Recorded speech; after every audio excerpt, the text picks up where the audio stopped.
오늘 함께 살펴보실 말씀은 누가복음 7장. 네, 우리 화면에도 나오고 있는데요. 누가복음 7장 24절부터 28절 함께 교독하시겠습니다.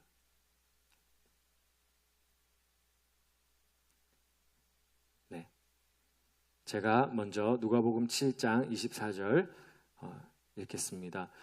요한이 보낸 자가 떠난 후에 예수께서 무리에게 요한에 대하여 말씀하시되 너희가 무엇을 보려고 광야에 나갔더냐? 바람에 흔들리는 갈대냐?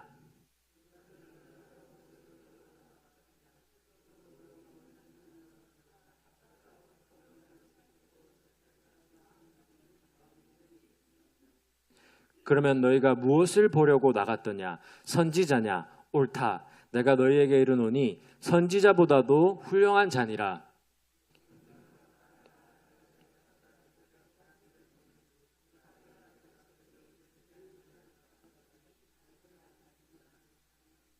다 함께 읽으실까요? 내가 너희에게 말하노니 여자가 낳은 자 중에 요한보다 큰 자가 없도다. 그러나 하나님의 나라에서는 극히 작은 자라도 그보다 크니라 하시니. 아멘. 오늘은 세례 요한을 예수님께서 소개하시는 인정하시는 내용입니다. 이 본문에 관한 건 제가 조금 이따 나누기로 하고요. 제가 지금 세 번째 시간으로 하나님을 아는 것, knowing God, 하나님을 아는 것에 대해서 이제 수요 예배 때 설교를 하고 있습니다. 지난 시간에 저의 설교 지난 시간에 제가 신병 훈련소, 군대 처음 들어가면 한 달 동안 훈련 받는, 전 한 달이었습니다.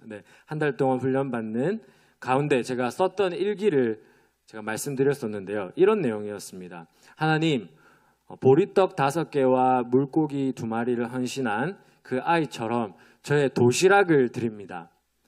제가 가진 것을 주님의 일에 사용하여 주시옵소서. 이렇게 제가 일기에 썼다고 말씀을 드렸습니다. 제가 오늘 여기서부터 그 설교를 이어가겠습니다. 저의 초등학교 시절에는 일기 쓰기가 방학 숙제였습니다. 방학 동안 실컷 놀다가 한 주 남기고 혹은 며칠만 남기고 그 지난 날들을 떠올리면서 막 억지로 힘들게 일기를 썼던 모습이 기억납니다. 하지만 저는 요즘 일기를 자원해서 열심히 쓰고 있는데요. 이 습관은 저의 대학원 시절부터 시작되었습니다. 흔히 영성일기라고 해서 하나님과 소통하는 한 가지 방법으로 성도들에게 권장하기도 합니다. 저는 이 영성일기를 쓰면서 상당히 유익하다는 것을 발견하였습니다. 제가 기록하는 영성일기는 기도문에 가깝습니다. 이 기도문을 적기 전에 먼저 말씀을 묵상하기도 하고 신앙의 선배들의 글을 읽기도 합니다. 그리고는 기도하는 형식으로 글을 적어 내려갑니다. 어떤 일이나 관계에 있어서 지혜를 구하기도 하고 나의 사역에 대한 생각 또는 미래에 대한 생각을 적으면서 하나님의 뜻을 구합니다. 결국은 하나님과 소통하면서 내면의 정리 혹은 내면의 평화를 위해서 이 경건의 습관을 이어가는 것입니다. 혹시 여기서 저처럼 하시는 분 계신가요? 매일은 아니더라도 기도문이나 일기를 쓰시는 분이 계십니까? 네. 계시다고 합니다. 하지만 오늘 설교의 결론이 다 같이 영성일기를 씁시다가 아닙니다. 이게 아니고 영성일기를 쓰는 것은 좋은 습관이긴 하지만 사람들마다 하나님과 소통하는 방식에 있어서 조금 다를 수 있기 때문입니다. 예를 들어서 어떤 분은 성경 필사를 좋아하시더라고요. 성경 필사하면서 하나님 말씀을 곱씹는 분도 계시고 저가 선호하는 것은 반복해서 읽는 겁니다. 반복해서 읽으면서 묵상하는 것을 더 좋아합니다. 그리고 기도에 있어서는 교회에 나와서 기도하시는 분이 계시고 혹은 자연 속에 들어가서 산책하면서 기도하는 분도 있습니다. 하지만 방식이나 방법을 넘어 우리 모두에게 공통적으로 필요한 것이 있습니다. 그것이 무엇이냐면 오늘 화면 하나 띄워주시겠습니까? 바로 하나님과의 스토리, 이야기를 만들어가는 것입니다. 다른 말로 하면 하나님과의 추억을 계속해서 쌓아가는 것입니다. 우리 인생에 있어서. 이것이 바로 오늘 설교의 진짜 주제입니다. 이 주제에 대해서 제가 소개할 인물은 세례 요한입니다. 우리 다음 슬라이드 보여주시면 제가 한번 읽어드리겠습니다. 누가복음 1장 80절. 아이 세례 요한이 자라며 심령이 강하여지며 이스라엘에게 나타나는 날까지 빈들, 그러니까 광야에 있으니라 라고 기록하고 있습니다. 그렇다면 세례 요한은 빈들에서 무엇을 했을까요? 메뚜기와 석청을 먹고 살면서 무엇을 추구했을까요? 네. 우리가 예상할 수 있다시피 하나님과의 만남이 있었을 것이고 또 하나님과의 소통이 있었을 것입니다. 그리고 그것들이 모여서 스토리, 그러니까 이야기들이 만들어졌을 것입니다. 결국 그는 광야에서 하나님과의 추억을 쌓았던 것입니다. 네. 그런데 왜 하필 광야였을까요? 그러니까 여기 보시면 이스라엘에게 이제 나타나는, 그러니까 사람들에게 나타나는 그 날까지 그는 광야에 일부러 머물러 있었던 것입니다. 그런데 왜 광야일까요? 왜 빈들일까요? 사람이 없고, 그죠? 문명이 없는, 왜 빈들이었을까요? 이 질문에 대한 답을 저는 두 가지로 정리를 해보았습니다. 첫 번째, 광야는 하나님과 홀로 만나는 장소였습니다. 세례 요한에게 있어서 광야는 하나님과 홀로 독대하는 시간이었던 것이죠. 세례 요한은 가족들과도 떨어진 가운데 하나님을 만나는 시간을 가졌습니다. 사실 SN파 혹은 SNF파라고 해서 그 당시에 유대인의 한 분파가 있었는데요. 이들은 동굴 같은 곳에 거주하면서 성경을 연구하고 이 속세와는 담을 쌓은 채 살아갔습니다. 그래서 세례 요한을 그 분파의 유대인 한 분파의 일원으로 보기도 합니다.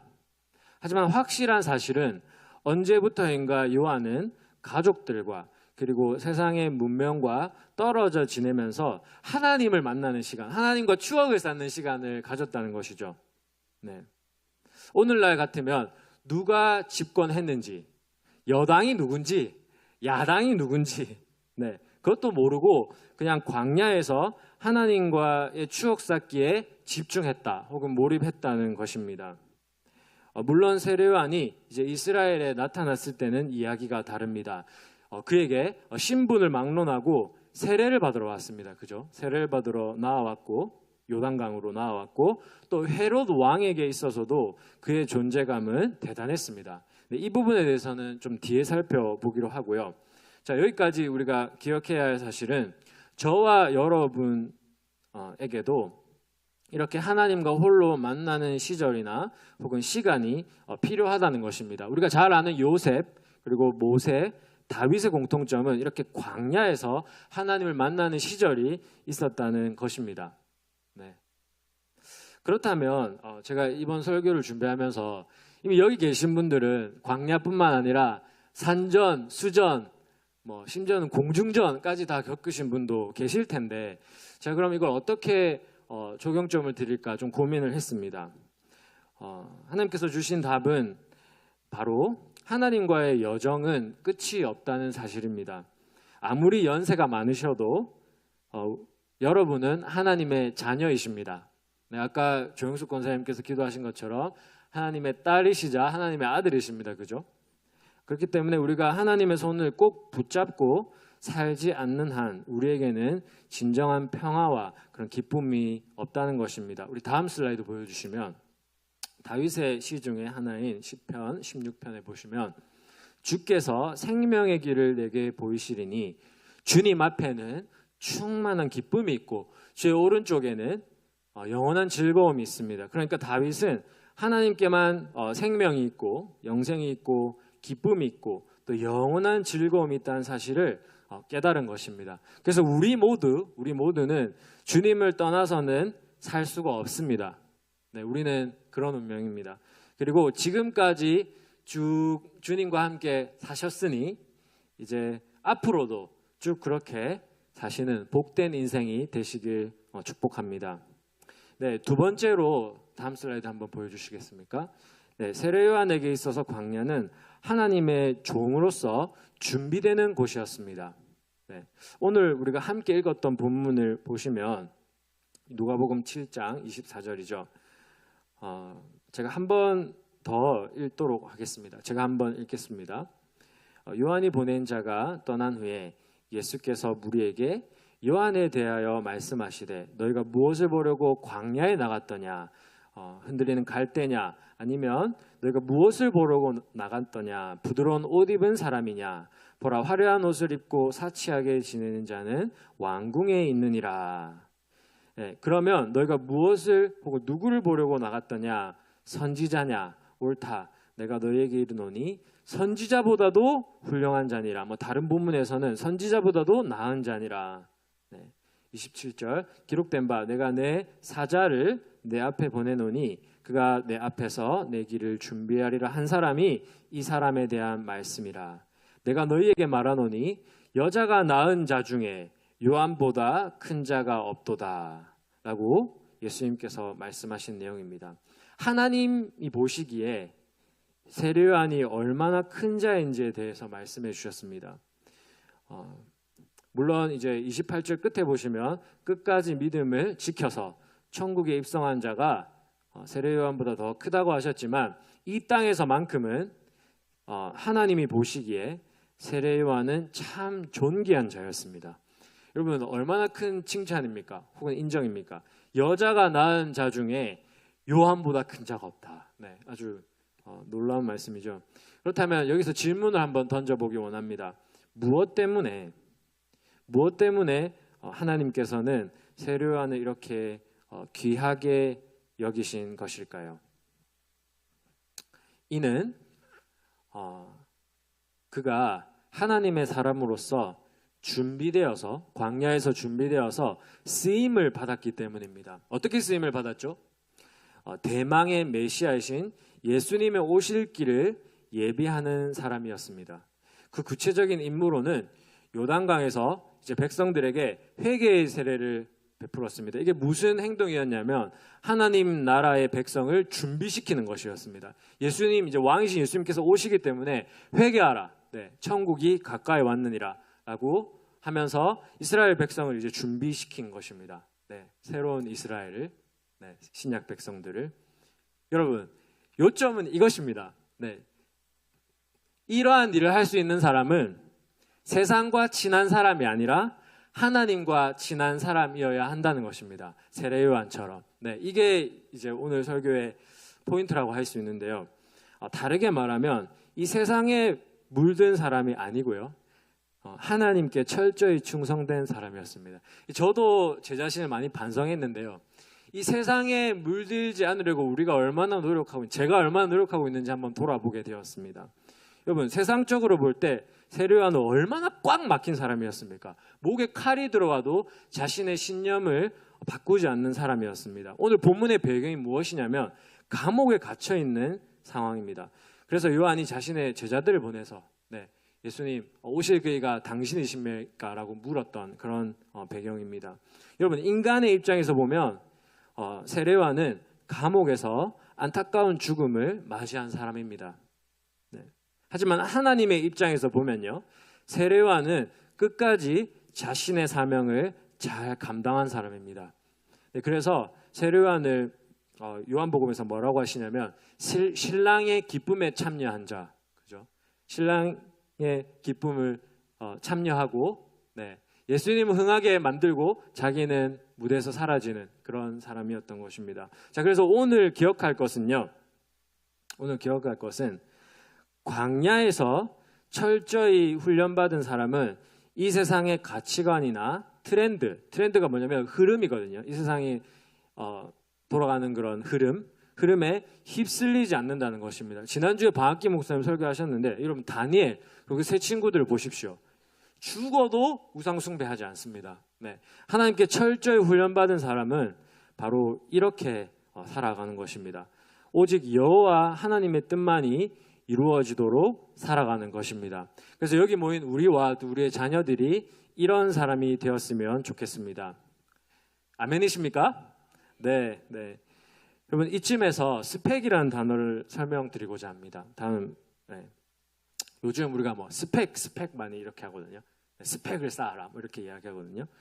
스펙이란 스페시피케이션의 줄임말로서 어떤 제품, 네, 여러분의 휴대폰 같은 제품의 사양, 그러니까 기능이나 용량을 알려주는 표입니다.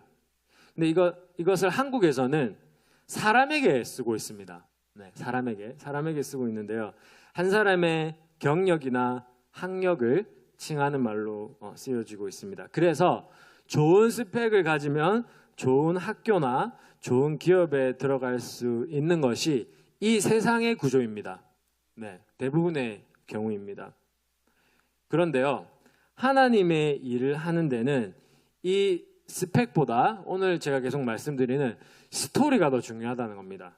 네, 좋은 스펙만 가지고는 하나님의 일을 할 수가 없다는 사실입니다. 여러분 회사에서도요, 일반 회사에서도 스펙만 보고 뽑았다가 위기 대처를 할 줄 몰라서 해고시키는 그런 경우가 있다고 하는데요. 하물며 주님의 일을 감당하는 사람이겠습니까? 제가 여기서 주님의 일이라고 할 때 여러분 목회자만 이야기하는 것이 아닙니다. 네, 어느 직분이든 어느 사역이든 하나님의 뜻대로 감당하려면 세례 요한처럼 철저히 훈련받는 것이 필요합니다. 제가 한 분을 좀 소개해드리겠습니다. D.L. 무디, 네, 혹은 드와이트 무디라는 미국 사람인데요. 자, 이분은요 끝까지 목사 안수를 받지 않았습니다. 혹시 다음 슬라이드 한번 보여주시면, 네, 이분은 전도자 혹은 부흥사로 알려져 있는데요. 이분이 목사 안수를 끝까지 받지 않은 이유 중에 하나가 그의 학력 때문이었습니다. 요즘 말로 같으면 스펙, 네, 스펙 때문이었는데요. 가정 환경 때문에 초등학교 이상의 공부를 하지 않았습니다. 혹은 교육을 받지 못했습니다. 네, 이분이 살던 시대, 즉 1900년대 이전임을 고려하더라도 학력 수준이 낮은 것은 사실입니다. 그래서 이분이 이렇게 이제 지금 손 들고 이제 설교를 하고 계시죠. 혹은 복음 전도를 하고 계시죠. 실제로 이분이 복음을 전할 때 혹은 설교를 할 때 문법이 틀리는 경우가 있었다고 합니다. 왜냐하면 초등학교 이상의 교육을 받지 못했기 때문이죠. 네. 하지만 놀라운 사실은요, 이분이 미국 전역에 부흥을 일으켰습니다. 특별히 교회의 부흥을 일으켰습니다. 그리고 미국뿐만 아니라 유럽 몇 개국에도 가서 이런 집회들을 이끌었습니다. 다음 슬라이드 한번 보여주시면요. 지금 사람들 보이십니까? 뒤에 억수같이 모였죠. 네. 무디에게는요 동역자인 데이비드 생키라는 사람이 있었는데요. 생키는 찬양 사역자였습니다. 제가 이 두 분에 대한 기록을 조금 읽어 드릴 텐데요. 한번 읽어 드릴게요. 무디의 알아듣기 쉬운 설교와 생키의 감미로운 찬양이 절묘하게 조화를 이루면서 수많은 불신자들이 교회로 몰려들었다. 이 당시에 그 내용을 회고하는 기록입니다. 부한 사람이나 가난한 사람 혹은 귀족들 앞에서 빅토리아 여왕 앞에서까지, 영국 여왕 앞에서까지 무디는 힘차게 설교했고 생키는 찬양했다. 때때로 생키는 전도 집회 도중 받은 영감으로 찬송을 작곡하여서 사람들에게 많은 은혜를 선물했다라고 되어 있습니다. 다시 한번 사진 보여주시겠습니까? 여기 이제 앞에 보시면 손 들고 있는 분이 무디 같고요. 여기 피아노 혹은 오르간 앞에 있는 분이 생키 같습니다. 네. 생키가 작곡한 찬송가 몇 개를 말씀드리면 십자가 군병되어서 예수를 따를 때, 이것도 있고요. 주 날개미 내가 편안히 쉬네. 네, 지금 후렴이랑 뭐 바뀌었는데 주 날개미 내가 편안히 쉬네. 네, 이 곡도 있고요. 나 주의 도움 받고자 주 예수님께 빕니다. 네, 이런 많은 곡들을 생키가 작곡을 했습니다. 저는 지금 이런 말씀을 드리면서 무디처럼 대학 가지 마라 이거 아닙니다. 그리고 스펙과는 담을 쌓으라 이 말을 하는 것이 아닙니다. 제가 특히 우리 자녀들에게 대학 안 가도 돼 혹은 스펙 전혀 뭐 신경 쓰지 마 이런 말을 하는 것이 아니고요. 하나님의 일을 감당함에 있어서는 하나님과의 스토리가 더 중요하다는 사실입니다. 그분과의 동행함이 이렇게 무디처럼 그 사역의 열매를 결정하는 것입니다. 오늘 설교의 적용점을 찾아보겠습니다.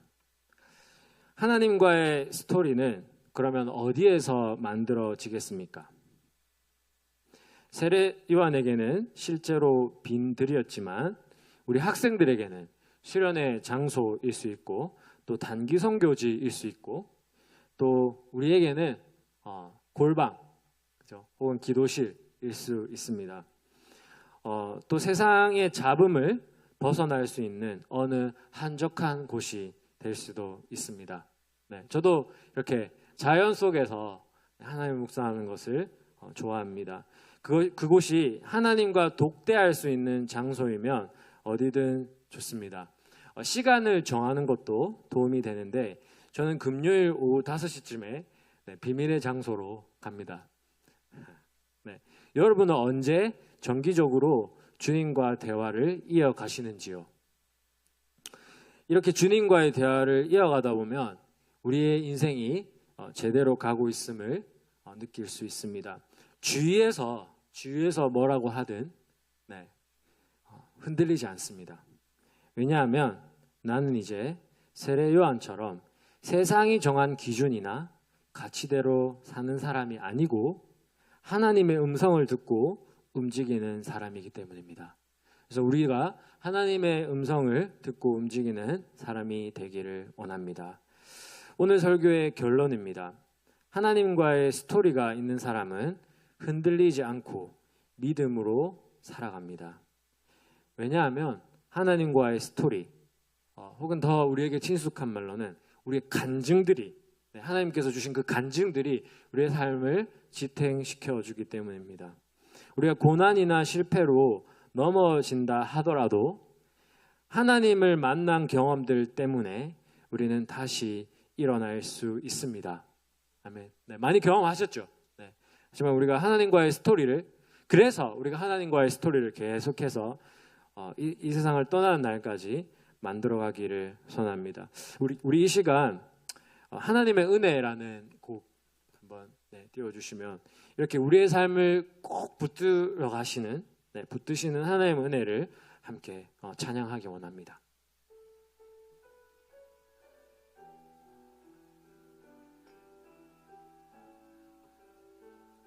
우리 인생을 돌아보면서 나를 지으시니가 하나님, 나를 지으신 이가 하나님, 나를 부르신 이가 하나님, 나를 보내신 이도 하나님, 나의 나 된 것은 다 하나님 은혜라. 나의 달려갈 길 다 가도록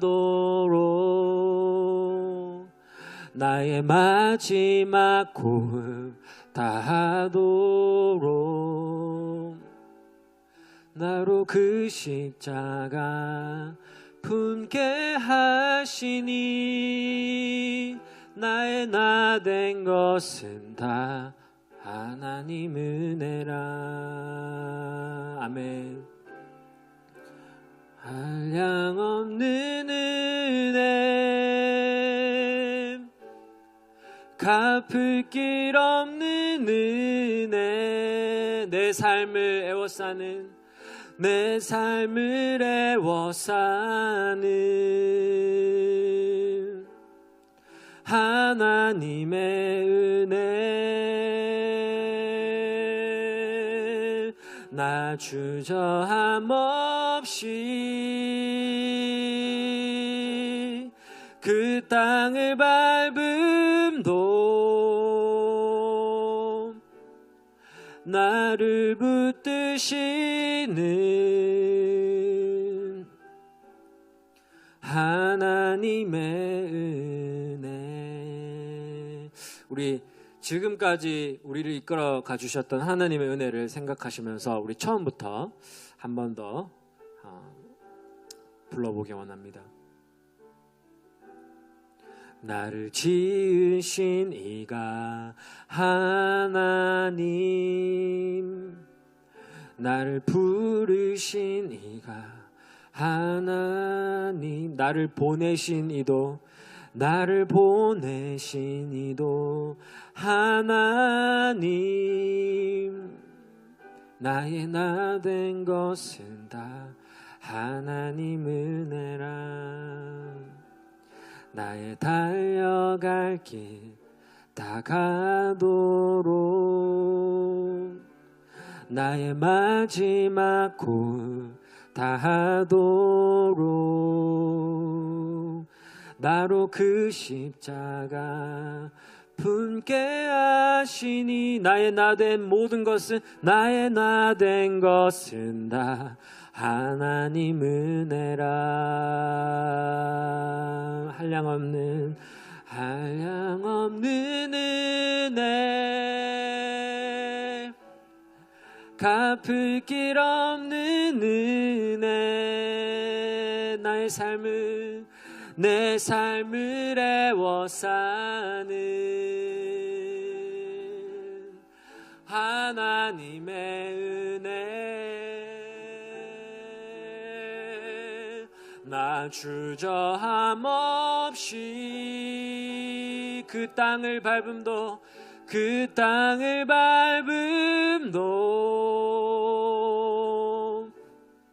나를 붙드시는 하나님의 은혜. 하나님, 우리의 공로 없습니다. 참 우리를 택하여 주신 그 놀라운 섭리와 은혜가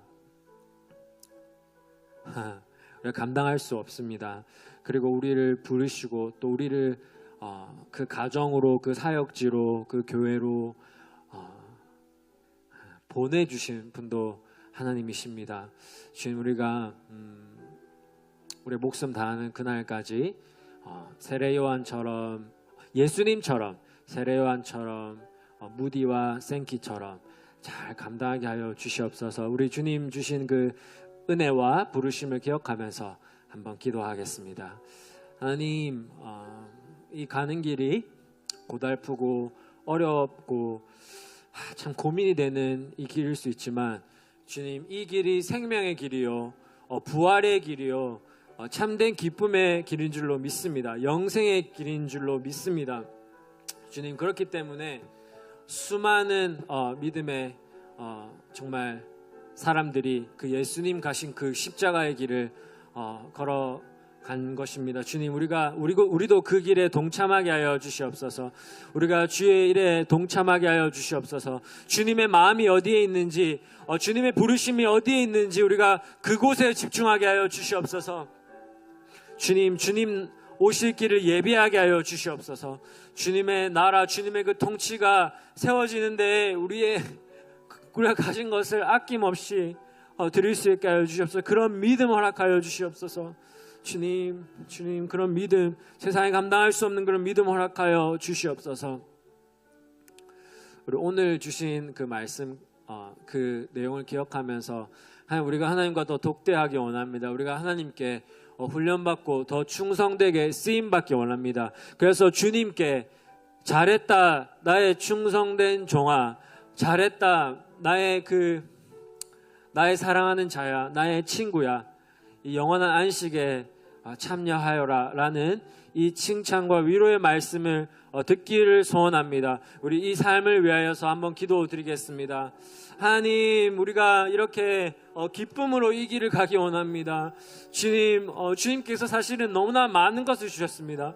주님, 우리에게 필요한 물질을 주셨고, 양식을 주셨고, 가족을 주셨고, 동역자들을 주셨고, 교회를 주셨습니다. 주님, 우리가 이 사명, 끝까지 잘 감당할 수 있게 하여 주시옵소서. 우리가 서로 기도하게 하여 주시고 또 서로 물질을 나누게 하여 주시옵시고 주님 우리가 서로 서포트하게 하여 주시옵시고 주님 우리가 주님께서 또 부르실 때 또 우리가 주여 내가 여기 있나이다 제가 감당하겠나이다 나아가게 하여 주시옵시고 또 우리의 동역자 우리 형제 자매들이 나아갈 때 그들을 축복하고 또 후원하고 또 주님 섬기게 하여 주시옵소서. 주님 그리하여서 주의 날이 가까이 옴을 우리가 함께 보게 하여 주시옵소서. 주님께 그 영원한 생명과 그 충만한 기쁨과 영원한 즐거움이 있는 것을 믿습니다. 주님 감사합니다. 주님 그것을 우리가 이미 받았고 또 누리고 있사오니 또 영생을 선물로 받았사오니 주님 우리가 그것을 절대 놓치지 않게 하여 주시옵소서. 주님 그런 주님 영생에 합당한 삶을 살게 하여 주시옵소서. 주님 이 시간 정말 성령 하나님께서 또 천국의 그 기쁨과 또 하나님 나라의 진리로 우리를 일깨워 주심을 감사드립니다. 우리가 하나님과 더욱 그 독대하는 시간을 갖기 원합니다. 주님께서는 우리를 기다리고 계시고 또 우리를 부르고 계시는데 우리가 그 세상의 소리에 기가 막혀서 또 눈이 잠기어서 주님 우리가 눈이 가리워져서 하나님의 음성에 응답하지 못하는 경우는 없습니까? 주님 우리에게 신실하게 또 말씀해 주시는 것을 믿습니다. 우리가 그것에 우리도 신실하게 반응하게 하여 주시옵소서. 예스 하고 반응하게 하여 주시옵소서. 주님 특별히 먼저 이 자리에 나온 저와 모든 성도들에게 주님 또 정말 하나님을 만나는 하나님과의 스토리를 만들어가는 귀한 은혜를 허락하여 주시옵시고 또한 병상에서 또 타지에서 정말 고생하는 그런 사람들에게 주님 또 찾아가 주셔서 위로하여 주시고 또 동일한 은혜를 부어 주시옵소서. 주님 이 땅의 교회들과 또 성도들을 위해서도 기도합니다. 주님 전쟁의 소문이 끊이지 않고 주님 지진과 또 그런 기괴한 또 온난화 현상을 포함하여서 그런 자연 현상들이 주님의 오실 것을 정말 재촉하고 있습니다. 주님 우리도 주님의 오실 길 예비하는 그런 21세기의 세례요한으로 쓰임받게 하여 주시옵소서. 그것이 기도이든 또 어떤 일이든 이 사역을 잘 감당하게 하여 주시옵소서. 주님 우리가 연약한 손과 무릎을 일으켜서 끝까지 주님께 충성되는 그런 성도들 되게 하여 주시옵소서. 이 모든 기도 우리 주 예수 그리스도의 이름으로 기도드렸습니다. 아멘. 하늘에 계신 우리 아버지여 이름이 거룩히 여김을 받으시오며 나라가 임하옵시며 뜻이 하늘에서 이루어진 것 같이 이 땅에서도 이루어지리이다. 오늘 우리에게 일용할 양식을 주옵시고 우리가 우리에게 죄진 자를 용서하여 준 것 같이 우리의 죄를 용서하여 주옵시고 우리를 시험에 들게 하지 마옵시고 다만 악에서 구하옵소서. 대개 나라와 권세와 영광이 아버지께 영원히 있사옵나이다. 아멘. 하나님 우리를 다스려 주시옵소서. 우리를 끌어 주시옵소서. 우리가 순종하기 원합니다. 제가 순종하기 원합니다. 주의 부르심 주의 뜻이 무엇인지를 분별하게 하여 주시옵소서. 주님의 때에 또 우리를 부르시고 또 우리를 보내시고 또 우리를 사용하여 주시옵소서.